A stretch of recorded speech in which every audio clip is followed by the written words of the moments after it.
Welcome back to Through the Valley. This is your host, Bahar Alexander, executive coach, author, and speaker.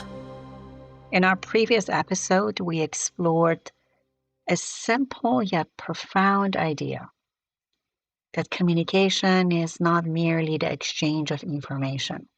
It is the bridge through which coherence emerges. Today, I'd like to explore something even more fundamental. Because before communication can become coherent, something else has to happen first. We must listen, not simply with our ears, but with our attention, with our presence, with our curiosity, our willingness to let another human being exist before we rush to explain them. I often say that communication begins long before the first words are spoken. Today, I would like to take that one step further.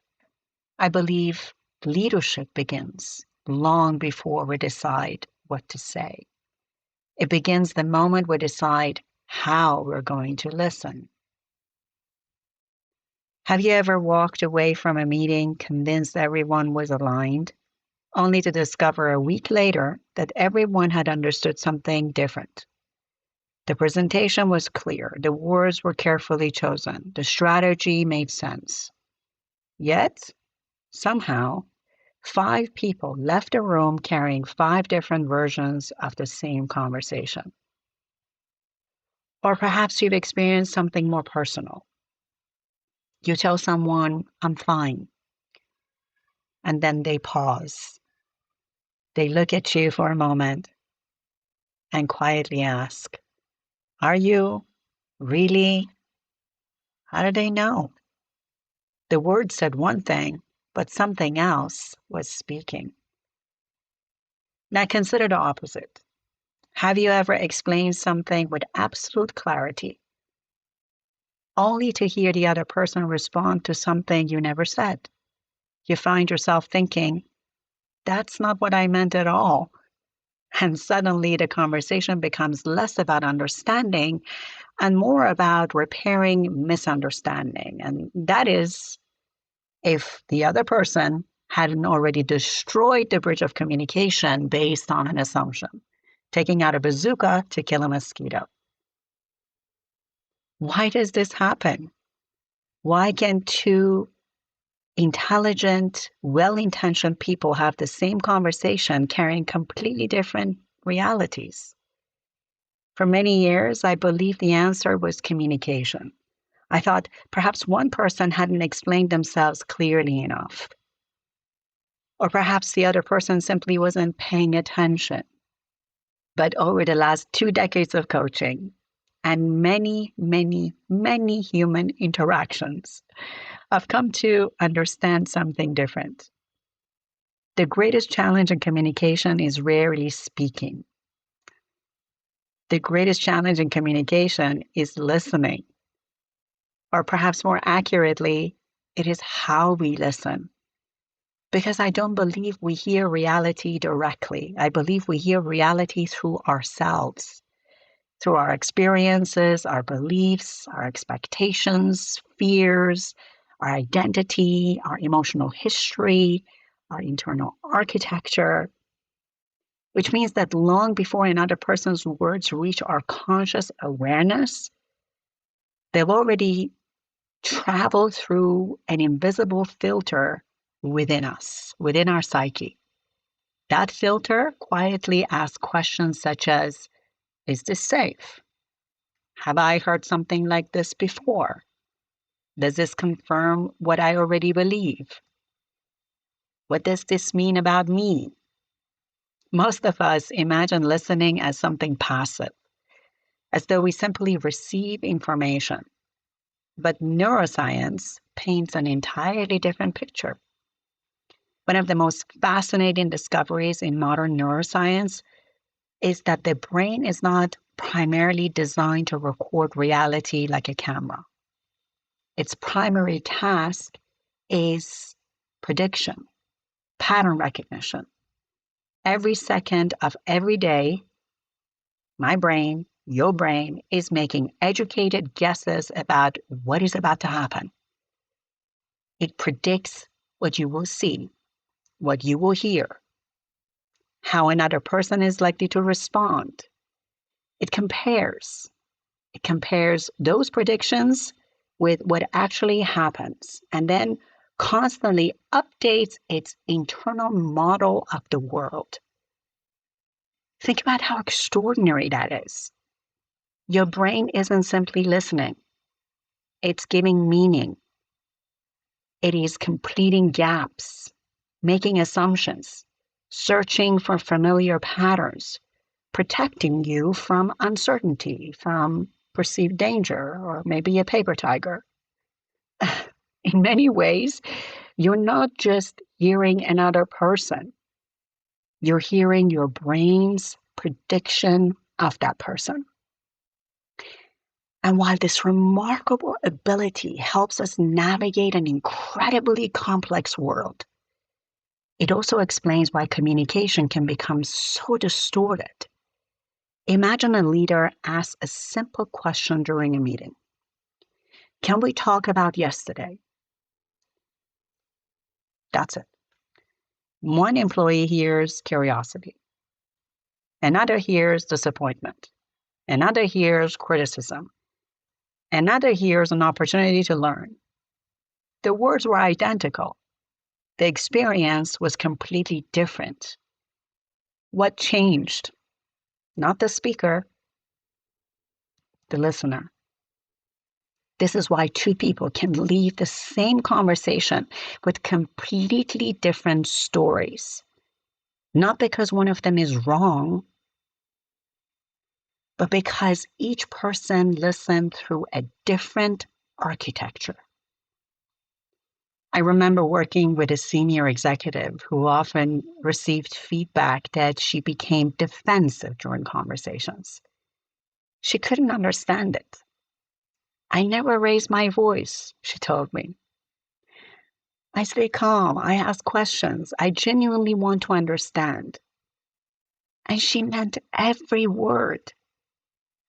As we explored her experience more deeply, something remarkable emerged. Whenever someone questioned one of her decisions, she wasn't hearing curiosity. She was hearing doubt.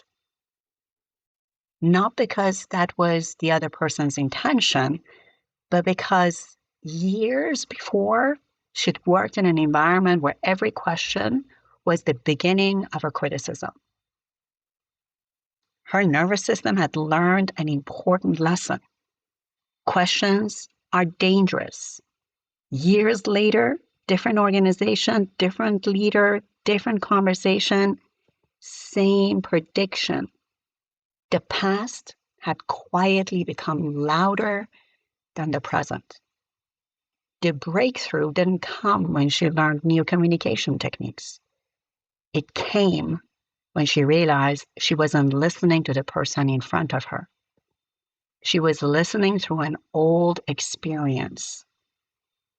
And I wonder how often we do exactly the same thing, you and I. How often we are responding to the conversation that is actually happening. And how often are we responding to a conversation that happened yesteryear? Perhaps that's why listening requires so much more than attention. It requires courage to ask ourselves a set of difficult questions. Am I hearing this person, or am I hearing my interpretation of what they're saying? Because those are not the same things. One creates understanding and the other creates assumptions. One builds a bridge, the other tears it down and quietly builds a wall instead. Perhaps true listening isn't about becoming better at hearing another person's words. Perhaps it is about becoming aware of everything inside of us that prevents us from hearing another person with clarity. And if that's true, then listening is no longer a communication skill. It is an act of self-leadership because every conversation invites us to choose. Will I listen through certainty or curiosity? Through protection or presence? Through yesterday's ears or today's awareness? And that brings us to the next part of our conversation. Because once we understand that we listen through ourselves, our own psyche, and we filter information through our own pattern recognition, a new question naturally emerges. In what ways do we actually listen? Because not all listening creates coherence. In the next segment of today's episode, we'll explore the 4 invisible ways we listen and why only one of them creates the conditions for trust, deep relationships, innovation, courageous conversations, and extraordinary leadership.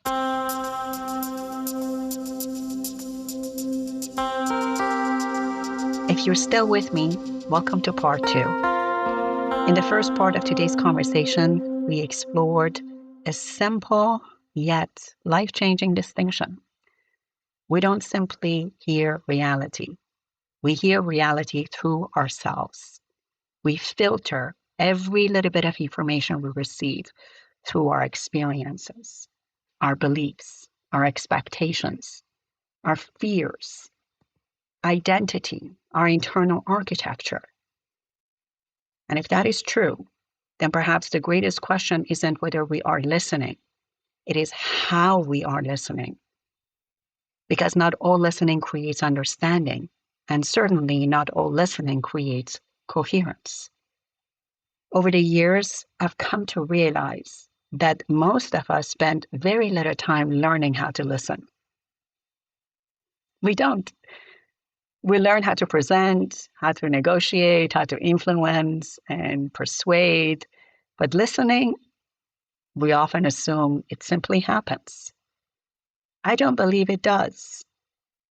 I believe listening is one of the most sophisticated acts of leadership, whether it is leading ourselves or leading others.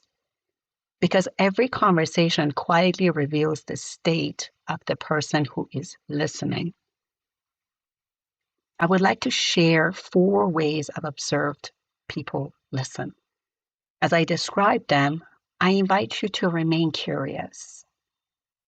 Avoid putting the judgment hat on. You may recognize yourself in one or more of them. Most of us move between these ways of listening throughout the day. The question isn't, which one am I? The question is, which one am I choosing in this moment, and why? The first way we listen is listening to respond. This is perhaps the most common. Someone begins speaking, we nod, we smile, we appear engaged, yet internally we are already composing our answers. We're preparing the story we'll tell, the advice we'll offer, the solutions we'll recommend. The moment they pause, we start speaking. Have you ever noticed how exhausting those conversations can feel? Not because 2 people are talking, but because no one is truly arriving. It is exhausting. 2 voices are present, yet 2 minds are traveling in opposite directions.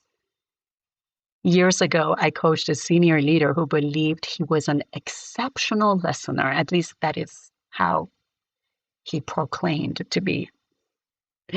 His team described something different.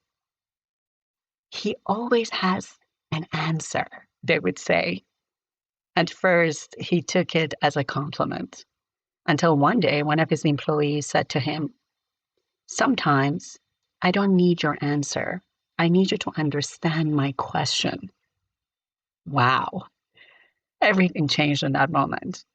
He realized he wasn't listening to discover. He was listening to solve. And there is nothing wrong with problem solving. Leadership often requires it, but solutions offered before understanding rarely solve the right problems. And if we are truly focused on creating interdependent members of a high-performing team, the last thing we want to do is give them answers. The second way we listen is listening to confirm. This form of listening is quieter and by far more dangerous, because here we're not listening to understand. We don't really care about another person's reality. We're listening for evidence that confirms our own. Psychologists call this confirmation bias.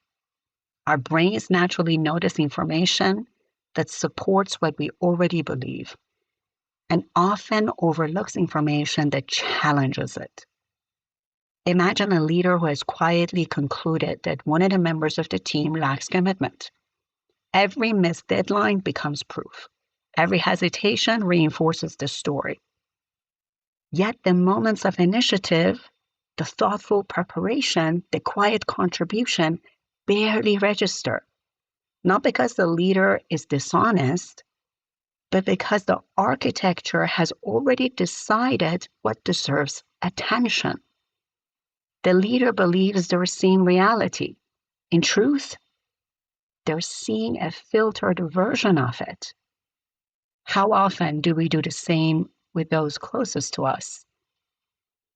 The colleagues we label difficult, the teenagers we label rebellious, the partners we label distant or unfair. Once the label exists, listening becomes increasingly selective, and the relationship begins to shrink to fit the story. The third way we listen is listening to protect. This form of listening has very little to do with another person and almost everything to do with our own nervous system. Imagine receiving a message from a manager. Can we talk for a minute? Nothing else. No context, no explanation. What happens? For many people, the conversation begins before the conversation begins. I know you know what I'm talking about. The body prepares, the mind predicts. What have I done wrong? Am I in trouble? Did I miss something? Notice, nothing has actually happened, yet the nervous system has already begun protecting, bracing. The remarkable thing is that another person receives the exact same message and feels curious. Why? Because the warns weren't creating the experience. The prediction was. Our survival strategies are extraordinary. They've helped us navigate uncertainty throughout our lives, but they also have a cost. When protection becomes our primary way of listening, curiosity quietly disappears. We are no longer listening for meaning. We are listening for danger. And when we're listening for danger, we almost always find it. The fourth way of listening is listening for understanding. This is where leadership changes. This is where coherence begins. Listening to understand is fundamentally different from every other way of listening we've explored, because its purpose isn't to respond or confirm or protect. Its purpose is to discover. It begins with a quiet act of humility, curiosity, inquisitiveness. It says, perhaps I don't understand. Perhaps this person knows something I don't. Perhaps their experience makes sense, even if it doesn't resemble mine. What information can I gather? How can I understand this person better? Imagine how different our conversations would become if we entered them with this posture. Not, let me tell you what I think, but help me understand how you arrived here. Those 6 words have transformed more coaching conversations than any other brilliant insight I've ever shared. Because the moment someone feels genuinely understood, something remarkable happens. The nervous system settles. Their thinking becomes clearer. Defensiveness softens. Possibility expands. And here's what fascinates me. When people feel deeply heard, they also begin listening more openly. Understanding becomes reciprocal. Coherence begins to emerge, not because someone won the conversation, but because both people became more available to one another. Perhaps that is the hidden gift of listening. It doesn't simply change the person being heard. It changes the person who is hearing.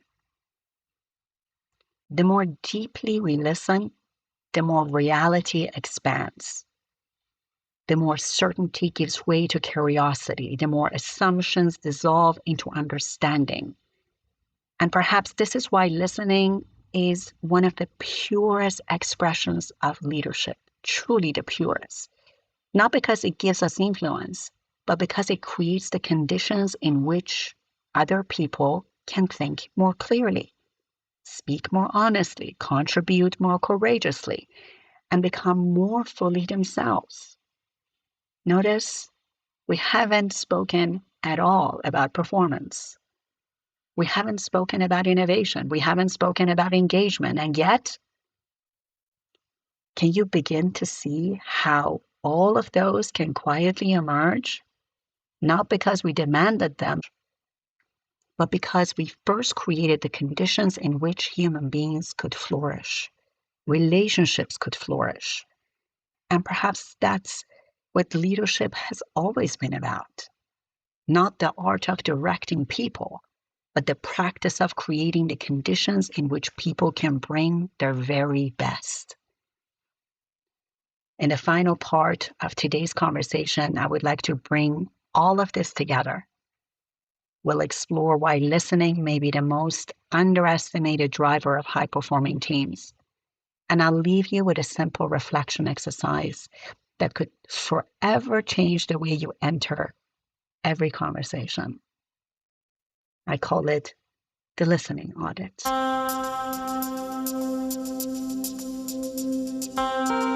Welcome to part 3. As we come to the end of today's conversation, I would like to leave you with one final reflection. When people think about high-performing teams, they often think about talent, about intelligence, about strategy, about execution, about accountability. And while all of those things matter, I've noticed something remarkable over the years. The highest performing teams I've had the privilege of working with rarely distinguish themselves because they had the smartest people in the room. They distinguish themselves because they created an environment where the smartest thinking in the room could actually emerge. And that is a very different thing. Imagine 2 leadership teams. The first is exceptionally capable. The meetings move quickly. Decisions are made efficiently. People interrupt one another. Opinions are defended passionately. Everyone is eager to contribute, and at first glance, the team appears dynamic, fast, decisive, productive. Now imagine a second team. The meetings move slightly slower. People ask questions before they offer opinions. Silence isn't awkward. It is respected. The leaders become curious before becoming certain. Disagreement isn't viewed as resistance. It is welcomed as information. People leave the meeting not only with decisions, but with commitment. Months pass. Both teams work hard. Both teams are intelligent. Both teams are committed. Yet something fascinating begins to happen. The first team delivers solutions. The second team discovers possibilities. The first team executes efficiently. The second team continuously. The first team relies on the intelligence of the individual, while the second team, well, they benefit from the intelligence of the collective. What created the difference? It wasn't IQ. It was not experience. It wasn't even communication.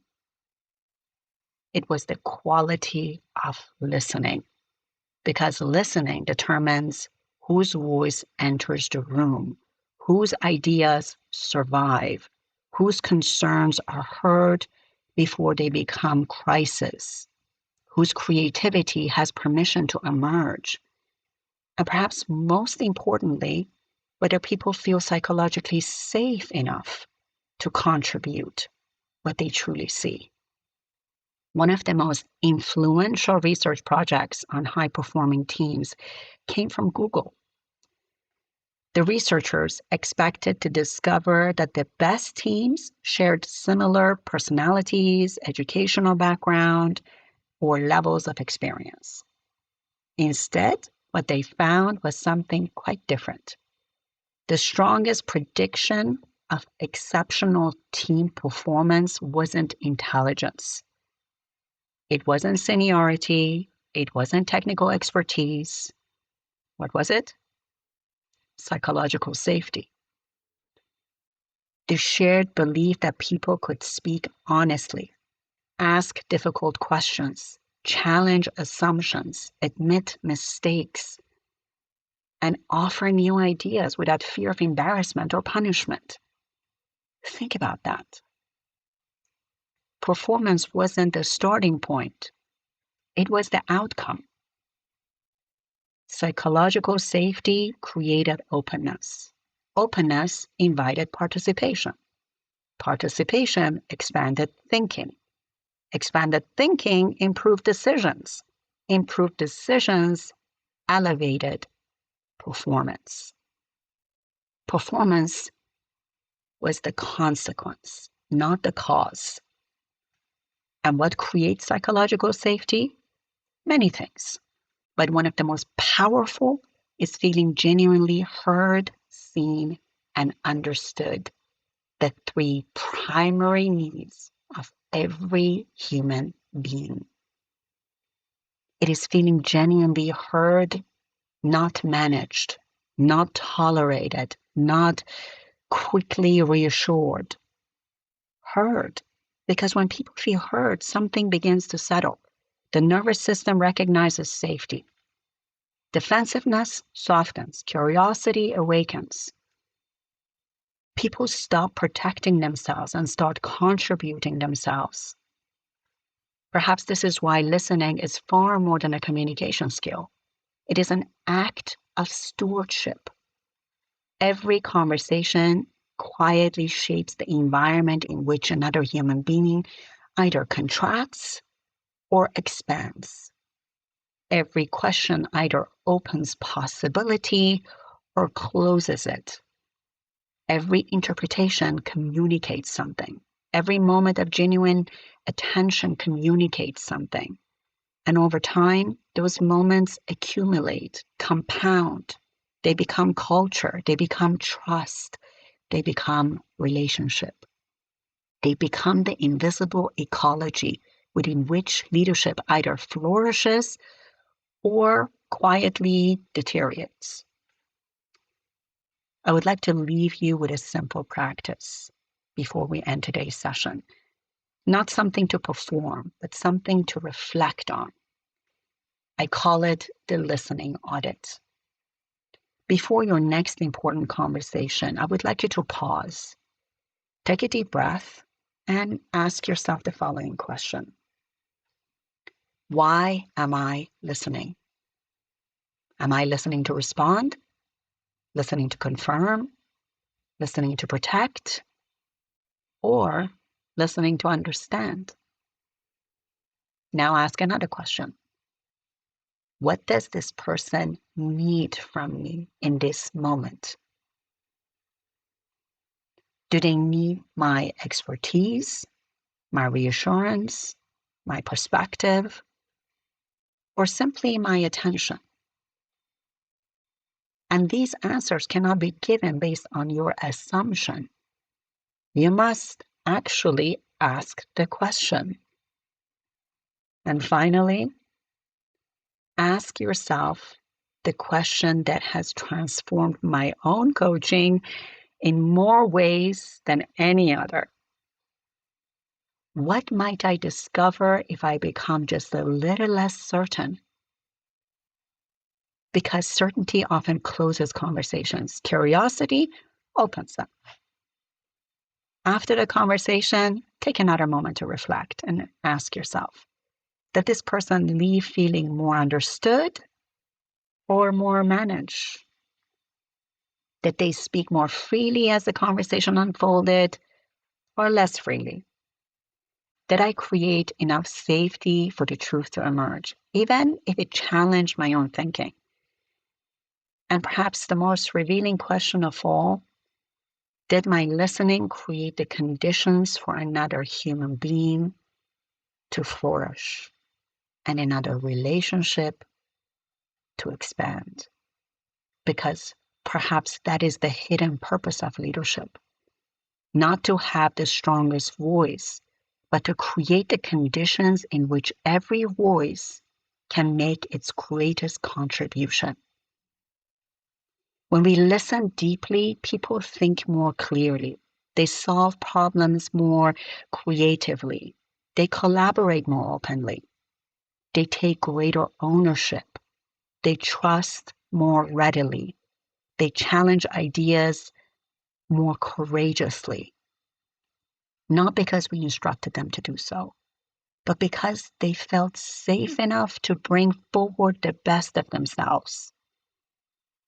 Leadership has never been about being the most compelling person in the room. It has always been about creating a room where the most compelling ideas can emerge. And perhaps that is why listening is the first act of leadership. Not because it makes us quieter, but because it makes everyone around us wiser. Thank you for joining me for another episode of Through the Valley. If today's conversation caused you to reflect on the way you listen, I would love for you to share this episode with someone who leads others or wants to master self-leadership. A colleague, a friend, a partner, a spouse, a manager. Someone who may discover that the greatest transformation in communication doesn't begin with speaking more effectively. It begins with listening more intentionally. And if Through the Valley continues to support your journey, I would be deeply grateful if you followed the podcast and left a review. It helps these conversations reach more leaders who are committed not only to achieving success, but to creating environments where people, teams, and organizations can truly flourish. And I would like to leave you with this final thought. The quality of your leadership is not determined by the strength of your voice. It is revealed by the quality of your listening. As always, shift your psychology to shift your energy and transform your leadership. Until next time.